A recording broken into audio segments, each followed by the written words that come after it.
Hello, कैसे हैं आप। मैं सजन शाह आशा करता हूं कि आप बिल्कुल स्वस्थ होंगे, अच्छे होंगे और अपनी पढ़ाई कर रहे होंगे। तो बच्चों, एक बार फिर से आपका स्टार्टअप स्टडी एकेडमी के यूट्यूब चैनल में बहुत बहुत स्वागत है। तो चलिए बच्चों, हम अपनी लर्निंग स्टार्ट करते हैं विथ स्टार्टअप स्टडी के साथ। प्रश्नावली 2.3। बच्चों, आज हम लोग पढ़ेंगे प्रश्नावली 2.3। तो देखते हैं प्रश्नावली 2.3। ठीक, देखिए प्रश्नावली 2.3 क्या दिया गया है। पहला क्वेश्चन क्या है। पहला क्वेश्चन दिया गया है, बोला गया है फर्स्ट नंबर, निम्नलिखित में से किससे शून्य निरूपित नहीं होगा। मतलब यहाँ पे हमें नीचे कुछ संख्याएं दी गई हैं। इन संख्याओं को हल करके देखना है कि किसका उत्तर 0 आता है। तो देखते हैं ए नंबर दिया है 1 + 0। हम देखते हैं कि 1 में 0 जोड़ेंगे तो क्या आएगा, 1 आएगा। जैसे 1 + 0 आप हल करेंगे तो क्या आएगा, 1 में 0 जोड़ेंगे 1। इसका उत्तर क्या होगा, 1 होगा। ठीक, अब देखिए दूसरा नंबर दिया है 0 × 0। किसी भी संख्या का 0 में गुणा करते हैं तो 0 प्राप्त होता है। यदि 0 में 0 का भी गुणा करेंगे तो हमें क्या मिलता है, 0 मिलता है। इस प्रकार से इसका आंसर 0 × 0 = 0 हो जाएगा। अब आगे दिया है सी नंबर 0/2। तो 0/2 यानी किसी भी संख्या से 0 को जब हम भाग करते हैं तो भागफल मेरा क्या आता है, 0 आता है। तो 0/2 का मान क्या हो जाएगा, 0। ठीक, यदि ऐसी भिन्न इस प्रकार से दी गई हो, अंश में 0 हो, हर में कोई भी संख्या हो, उसका मान क्या होगा, 0 होगा हमेशा। ठीक, अब आगे डी नंबर क्या दिया गया है।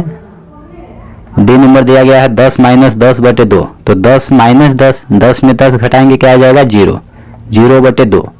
अब देखिए हमने क्या पढ़ा कि 0/2 का मान क्या होता है, 0। 0/2 का मान क्या हो जाएगा, 0। अब देखिए इस प्रकार से क्या बोला है कि निम्नलिखित में से किससे शून्य निरूपित नहीं होता है, किसको हल करने पर शून्य नहीं आता है। ठीक, तो इसका आंसर क्या होगा, ए नंबर। क्या हो जाएगा, ए नंबर। 1 + 0 = 1 होता है। बाकी देखिए सबको हल किए तो 0 आया। ये हो गया मेरा आंसर। ठीक, अगला नंबर देखिए क्वेश्चन क्या बोला गया है। दूसरा नंबर, यदि 2 पूर्ण संख्याओं का गुणनफल 0 हो। कितना बोला है, 2 पूर्ण संख्याएं। ठीक, और इनका गुणनफल कितना हो, 0 हो, 0 है। तो क्या हम कह सकते हैं कि इनमें से एक या दोनों ही 0 होने चाहिए। उदाहरण देकर उत्तर की पुष्टि कीजिए। यहाँ पर बोला गया है कि हमें 2 पूर्ण संख्याएं दी गई हैं और दोनों का बोला गया है गुणनफल क्या है, 0 है। तो हमें बताना है कि एक संख्या 0 हो सकती है या दोनों संख्याएं 0 हो सकती हैं, तब गुणनफल क्या आएगा, 0 आएगा। तो देखिए हम यहाँ पे हल करते हैं। हल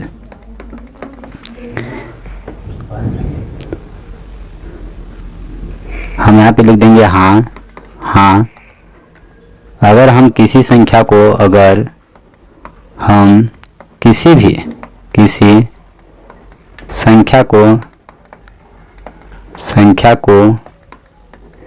0 से गुणा करते हैं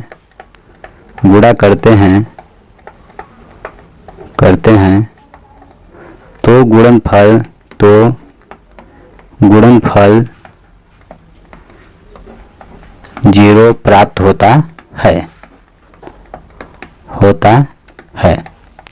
ठीक, एग्जाम्पल के लिए देख लेते हैं हम लोग। एग्जाम्पल के लिए देखिए, कोई भी संख्या ले लीजिए।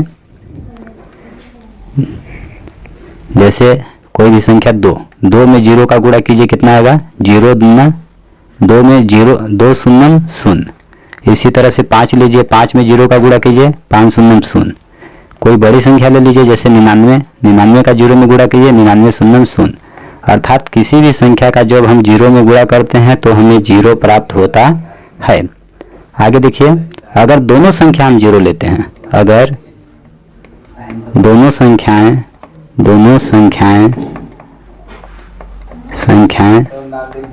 शून्य हो तो क्या होगा, तब देखिए क्या होगा, 0 गुणे 0 बराबर क्या होता है 0। अतः यह कथन सत्य है। हम कह सकते हैं कि अगर हम किसी भी संख्या को 0 से गुणा करते हैं या 0 में 0 का गुणा करते हैं तो गुणनफल 0 प्राप्त होता है। इस तरह से देखिए यह समझ में आ गया होगा। आगे देखते हैं। देखिए क्वेश्चन नंबर 3 क्या दिया गया है, यदि दो पूर्ण संख्याओं का गुणनफल 1 हो। यहाँ पे दो पूर्ण संख्याएं हमें लेना है, उनका गुणनफल क्या हो, 1 हो, 1 है। तो क्या हम कह सकते हैं कि इनमें से एक या दोनों ही 1 के बराबर होने चाहिए। उदाहरण देकर पुष्टि कीजिए। तो हम चलिए इसको हल करते हैं।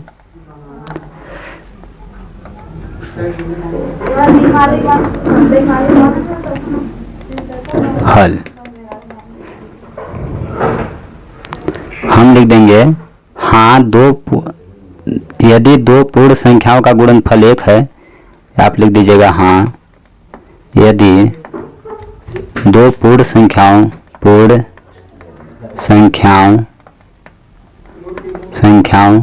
का गुणनफल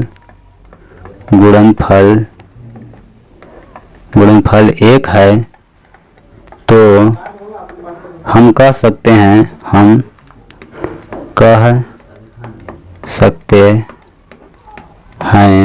कि इनमें से एक या दोनों संख्याएं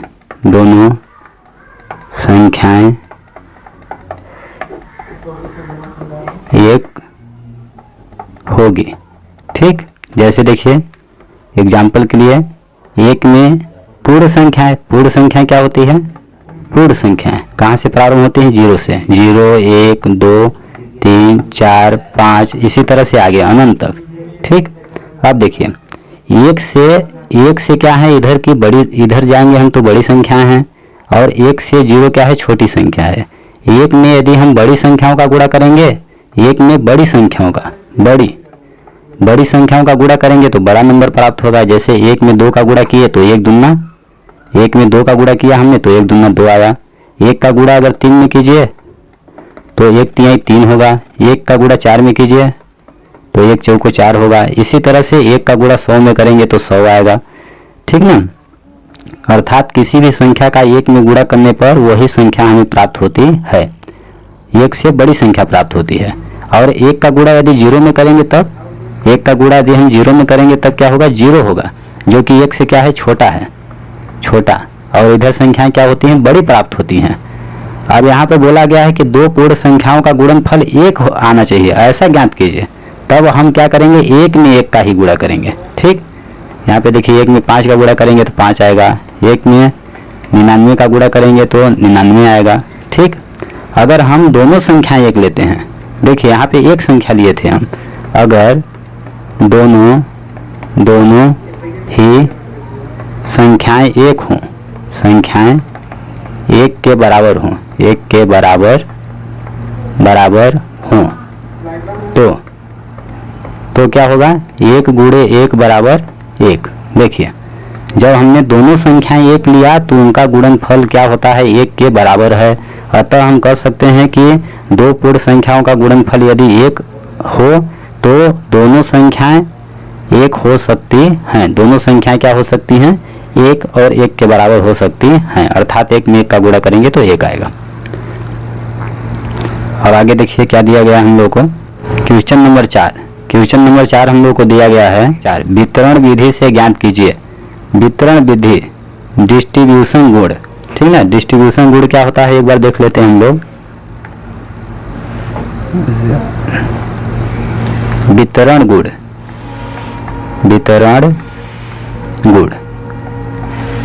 क्या होता है कि यदि मान लीजिए 3 संख्या दी गई है, वो ये, और गुणे में क्या हो, कोष्टक में b प्लस c, तो इसका वितरण कैसे होगा, a का गुणा b में होगा और a का गुणा c में होगा। जब ब्रैकेट ओपन होगा तो a का गुणा b में करेंगे तो a गुणे b होगा, और प्लस अब a का गुणा c में करेंगे तो क्या हो जाएगा, a गुणे c।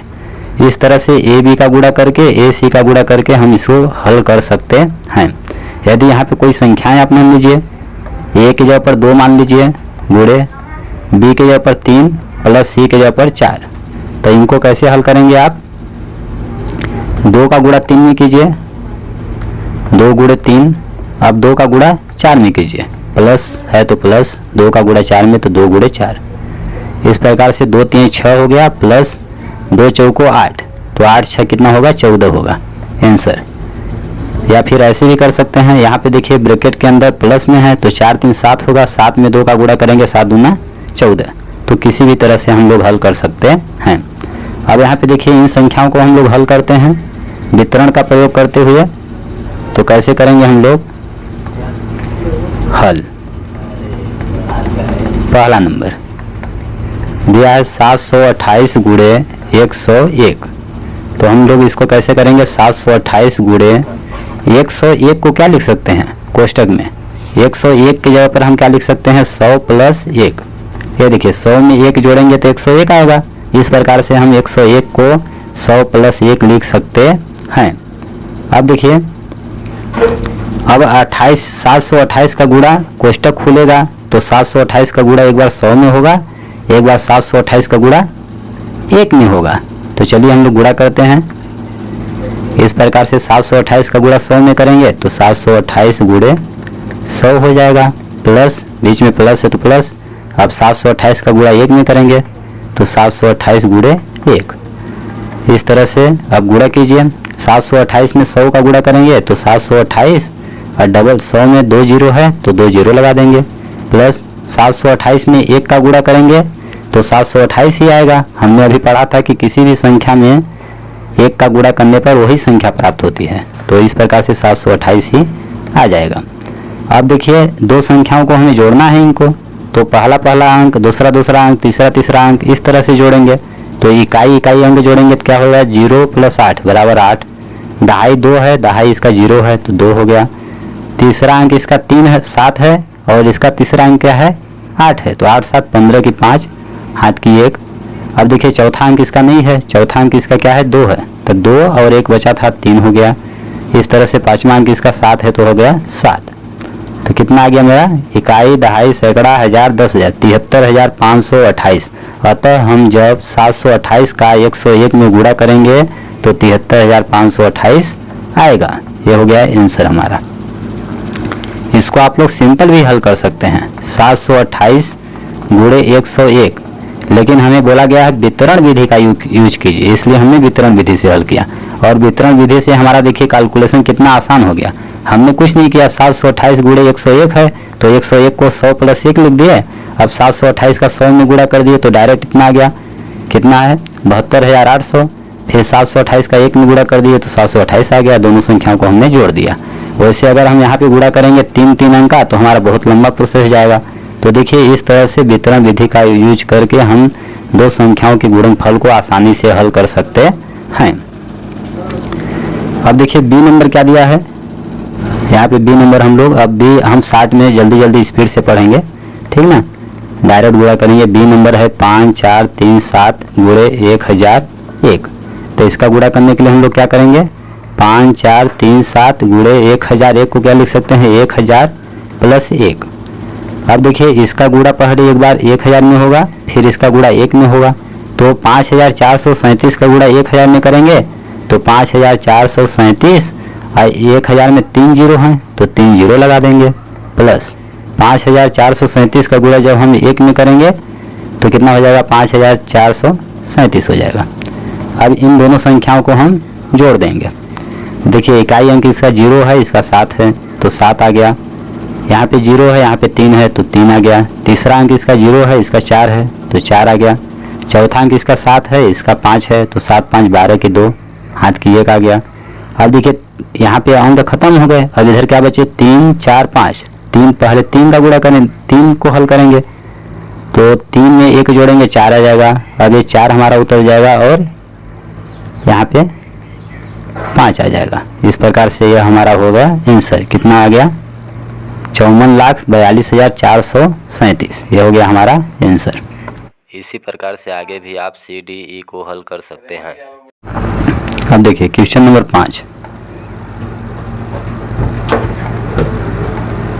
क्वेश्चन नंबर 5 क्या दिया है, निम्नलिखित प्रतिरूप का अध्ययन कीजिए। यहाँ पे हमें कुछ संख्याएं दी गई हैं और यहाँ पे कुछ संक्रियाएं हैं। इन संक्रियाओं के माध्यम से देखिए क्या क्या हल आया है। इस प्रतिरूप को, पैटर्न को हम लोग समझने का प्रयास करते हैं। चलिए समझते हैं क्या दिया गया है। यहाँ पर देखिए 1 गुणे 8 प्लस 1, 1 में 8 का गुणा करके हमने 1 जोड़ा तो कितना आ गया 9, 8 से 1 अधिक 9। अब देखिए ये 12, यहाँ पे देखिए हमने 1 लिया था, अब यहाँ पे देखिए 2 बढ़ा दिए और 2 यहाँ पे भी हमने बढ़ा दिया। पहले 1 था, 1 में 8 का गुणा किए, यहाँ फिर 1 जोड़ दिया हमने तो 8 ही कितना हो गया 9। अब 1 2, यहाँ 1 तो मेरा ही आ ही गया और 2 भी हम ले लिए, तो 12 में 8 का गुणा कर दिए प्लस 2 कर दिए तो कितना आ गया 90 8 98। इसको देखिए 12 8 96, 96 2 98। ठीक, तो हम इसी तरह से 2 आ गया। अब हम 3 बढ़ा देते हैं, 3 यहाँ और 3 यहाँ बढ़ा देते हैं, 4 यहाँ बढ़ा देते हैं, 4 यहाँ बढ़ा देते हैं, 5 यहाँ कर देते हैं, 5 यहाँ कर देते हैं। तो देखिए जब हमने 1 था तो 9 आया। अब 1 अंक और बढ़ा दिया हमने, 1 के साथ 2 भी बढ़ा दिया, यहाँ पे 2 बढ़ा दिया, यहाँ पे 2 प्लस कर दिया, तो 9 से 1 कम हो गया। देखिए 9 तो 9 है ही और उससे 1 कम क्या हो गया 8।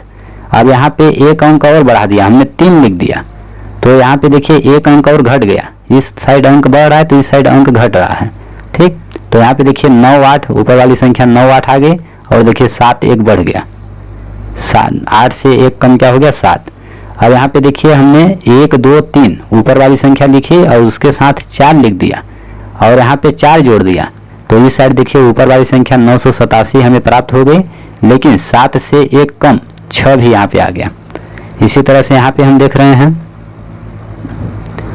कि 1 2 3 4 ऊपर वाली संख्या है, 5 हमने बढ़ा दिया और 5 यहाँ पे जोड़ दिया, तो ऊपर वाली संख्या प्राप्त हुई हमें और उसके साथ पहला अंक क्या है 6 है। इस 9876 का इकाई का अंक 6 है, तो 6 से 1 कम हो गया 5 हो गया। ठीक, अब बोला है इसके अगले 2 चरण लिखिए, तो अगले 2 चरण इसका लिखिए क्या आएंगे। देखिए 1 2 3 4 5 यहाँ तक लिखा गया है। अब ये बढ़ रहा है तो 1 आप बढ़ा दीजिए, 6 लिख दीजिए। गुणे का क्या है 8 प्लस यहाँ देखिए 5 है तो हम बढ़ाएंगे 6 लिख देंगे, तो मेरा उत्तर क्या आएगा, ये वाली संख्या लिख दीजिए 9 8 7 6 5। अब देखिए यहाँ पे बढ़ रहा है तो यहाँ पे 1 इससे कम हो जाएगा, 5 से 1 कम क्या हो जाएगा 4 हो जाएगा। ठीक, तो इतना आंसर आ जाएगा। और अगला इससे अगला चरण क्या होगा, आप यहाँ तक लीजिए 1 2 3 4 5 6, ठीक ना, और आप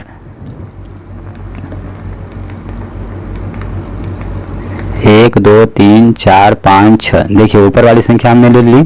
अब इसमें 1 आप बढ़ा दीजिए 7, ठीक 7 बढ़ा दीजिए, गुणे 8 प्लस अब देखिए 6 के जगह पर 7 कर दीजिए, तब क्या आएगा मेरा उत्तर, ये सभी अंक आएंगे और 4 से 1 कम आ जाएगा, तो 9 8 7 6 5 4 ये देखिए सभी अंक आए और इस इकाई से 1 कम क्या होगा 3, ये भी आ जाएगा।